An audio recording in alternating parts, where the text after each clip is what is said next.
Hello, I'm MTC. That's a clever play on my initials, MTC, but it tells you what I love to do, which is drain the sea of the confusion and the chaos and the hype and get down to the bedrock where decisions can be made. I've created this channel and this series of videos because thought leaders and decision makers need a base of knowledge on what the third age of the internet is going to be and how they can better prepare for it. Your IT teams will tell you about the tech, your partners will tell you about what your competitors are doing and the hype.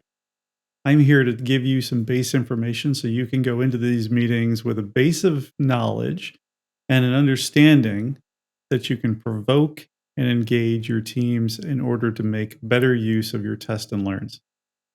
The first thing we need to do is deal with the confusion around the term metaverse.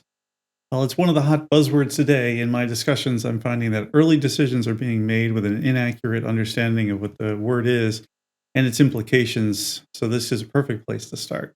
Metaverse, a persistent and immersive series of digital experiences and spaces that is experienced in the first person by groups of simultaneous users who share a strong sense of mutual presence. Well, that's a definition, but that's not very helpful. I'm going to oversimplify, but the idea is to set a base of understanding, not code your own world. You need enough information to ask more questions and ensure those around you are on the same sheet of music. Think of the term metaverse like the way we speak about the internet. The internet isn't really a place, it's an environment. In or on the internet lives websites and applications that rely on its underlying technology that creates the connections we rely on every day. The metaverse, as we talk about it today, is going to be made of sites as well. Let's call them meta worlds. Places in the metaverse based on immersive technology that will connect us in a more human, spatial way. I say spatial because that's an important distinction. Up to this point, you've talked to computers through keyboards and mice by scrolling up and down. This was because we taught ourselves how to speak to the computer, but now we're going to teach the computers how to interact like humans through three dimensions: visuals, sounds, and physical interaction. Metaverse discussions can get a little fuzzy because this term is new. The technology is still evolving and our understanding is changing. To help with it, I've been working on a litmus test of sorts for identifying a metaverse world. In other words, is this thing you're seeing or hearing about a part of the metaverse, or is it an augmented or virtual reality solution? Because those are different. Applying the following concepts: is it spatial? Whether the AR, VR, or 3D in the browser, a metaverse experience has a sense of three dimensions. Is it shared? The experience you are having is also available to others at the same time. Is it unique? While the content you interact with may be the same, each interaction is changed by time, by others who may be there. You can go to your store, local store, 10 times, and each visit is a unique experience. Different products, faces, day, night, but it's never exactly the same. Is it interactive? A metaverse solution is an experience with some levels of engagement. Things can be accessed, placed, moved, and opened. Is it collaborative? You can meet others, engage with them, and even work together. Is it persistent? Just like the store analogy, the store continues while you're not there. Other people engage with the space while you're away, and that could even have an effect on your visit later. Those are my current tests. But in the near future, I believe we will see two additional items: sense, which will add feel and weight through feedback devices that allow us to pick things up and give digital objects mass, and interoperability, which will be able to move between metaverse worlds smoothly, and that things in one world can impact another. Well, the aim here is to discuss metaverse. It is tied with the term Web3 or Web 3.0, so let's get some basic level of understanding. Web 3 and Web 3.0 tend to be used interchangeably, but there's a distinction, and some use it, others are not. As a decision maker, it's your role to ask questions and get clarity. It's not about wrong or right at this point, it's about making sure you're talking about the same thing. Web 3 is an ideal concept for the internet, where all these centrally controlled networks in which we are the commodity, our browsing habits turned into analytics, which is sold and fed back to us in ads, or data presented to us because our habits rather than engaging us, to a decentralized data structure, aka the blockchain, that aims to reduce the potential for abuse and ultimately provides us more control over our own data and what others know about us and the things we do.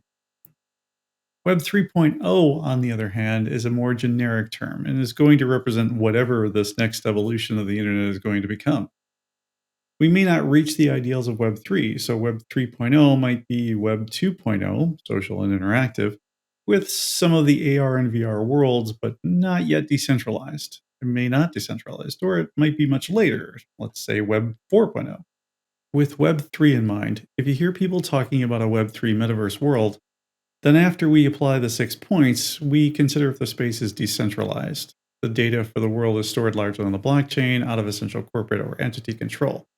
The users of that space have a say or a vote in its evolution and management, and even its financial structure and capability. This is a world where you have to be prepared to relinquish control.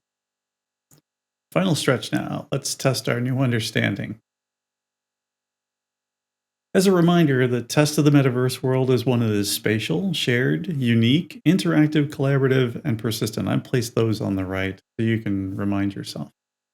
First up, let's take a look at an augmented reality solution where you can place a virtual item in your space and walk around it.